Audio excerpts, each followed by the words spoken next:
about. But today is Monday, and we resume Whispers from Eternity. I just heard myself talk about the beautiful view out there, and it kept repeating. This is every dead time is new. So last Friday, Padma and I moved into a chapter of Whispers from Eternity called Prayers for Devotion. And she started with number 136, and today I will read number 137. Intoxicate me with the wine of thy love. Intoxicate me with devotion's wine. I will drink of thee until death. My earthly desires are now dead, and I will live in thee forever. A thrilling current runs through each cell of my body and through every opening of my love for thee. Saturated with devotion, I will enter the heaven of thy presence. Groping blindly, the urge of my devotion suddenly flings open the secret door in my soul. Oh, what bliss I feel on beholding thy light. As many of you know who might be watching this, whether now or some other time, Yoganandaji's guru, Sri Yukteswar, was a Jnana yogi.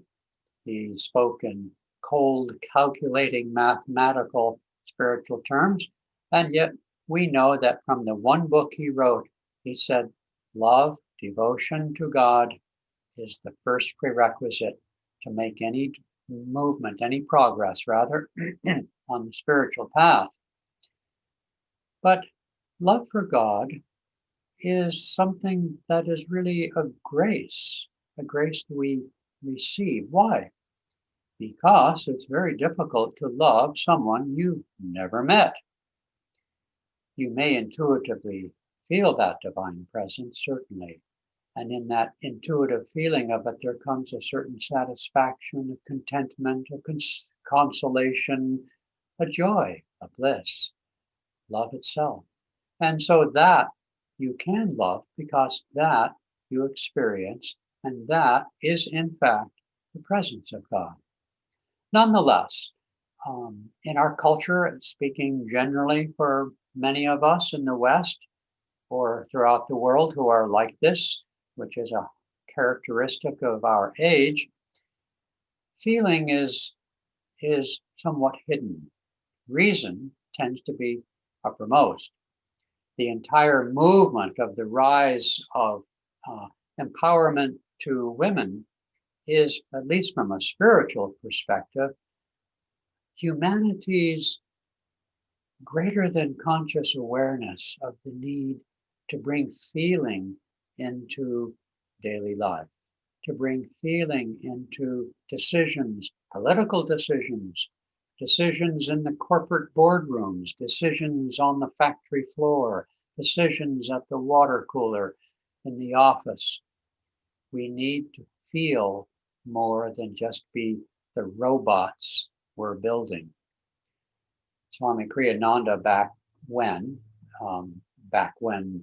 movies, James Bond movies, were pretty innocent and fun, but the archetypal hero was someone who was without feeling. Smart, yes, and powerful or strong, yes, and clever and even humorous, yeah, okay, fine. But somebody who could respond in perilous situations with precision and effectiveness. And so that self-image, of the Superman, which sort of came through the 20th century, I think of Nietzsche and other of the existentialist writers, Ayn Rand, people like that. You think that, that rugged individual and so forth. So we've inherited this myth that that's what we should be. Okay, it's a rejection of maybe prior things in history, prior ways of being a serf, for example, being abject, being in abject poverty, abject obedience, all that kind of stuff. So it's a natural, pendulum or balance to consciousness of prior ages, but it's no more effective than it was before. We need in this world a sense of connection. I mean, look at this virus thing, which has forced people to shelter in place. People want connection. And so devotion is deeply needed, but very difficult to access for most people. Yet we can be devoted to our work, to our career. We can be devoted to our children, our family, our parents, our hobbies. So it's not like we don't know what dedication is and devotion to what we're dedicated to. To know God, Swami Kriyananda taught us, pray for devotion. Pray for the gift of devotion.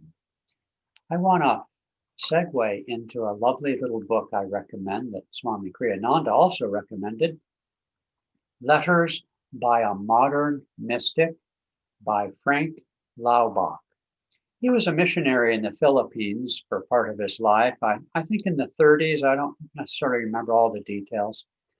But because he was stuck on an island somewhere, and the Philippines has hundreds of islands, as you may know, and because the local inhabitants, being Muslim, really had no particular interest in being converted to Christianity, he didn't have a lot to do. And he hit upon the desire, the need, the inspiration to deepen his contact, unceasingly praying to God or to Jesus. And he had many wonderful revelations and many practical ideas, which is why we recommend the book. I just wanted to read one of his journals of his experiences in deepening his practicing the presence of God in every moment of the day. This has been a week of wonders, he wrote on May 24th, 1930. God is at work everywhere, preparing the way for his work here on the island. I shall tell you some of the wonders presently, but just at this moment, you must hear more of this sacred evening. The day had been rich but strenuous, so I climbed Signal Hill back behind my house, talking and listening to God all the way up, all the way back, all the lovely half hour at the top. And God talked back. I let my tongue go loose, by which I think he means he quieted his mind. And from it there flowed poetry far more beautiful than any I had ever composed. It flowed without pausing and without ever failing a syllable for a half hour. I listened astonished and full of joy and gratitude. I wanted a dictaphone, for I knew that I should not be able to remember it, and indeed now I cannot. Why, someone may ask, did God waste his poetry on you alone when you could not carry it home? You will have to ask God this question. I only know that he did, and I am happy in the memory. Yogananda suggested to people who wanted to deepen their awareness of God's presence within them. He said, you Americans like to experiment. Try this experiment, he said. Go for a day, or I would suggest really a week. Go for a week and practice this presence. Reflect in your mind as you go about your daily duties. As you go about your duties, reflect in your mind to feel the presence of that listener. Who is it that talks to himself? Who is it that observes ourselves? Who is the witness? Who is the observer of our thoughts, of our actions, of our feelings? Is it not God? Know that I am that I am. That witnessing presence, you can call it the soul if you like, or even the guardian angel if you're into that sort of thing. I prefer to see it as the indwelling Christ. I don't mean Jesus the Christ, the man. I mean the indwelling presence of God within me, as perhaps beyond all creations and creation as God surely is, untouched. But within me, he is my witness. He is my comforter. He is the Word. And so practicing the presence for 1 week, try this. And I guarantee you, if you put aside your fear, your skepticism, your doubt, and just with it like a child, speak to your father, your mother, your beloved friend, he will answer. She will answer. God bless you all.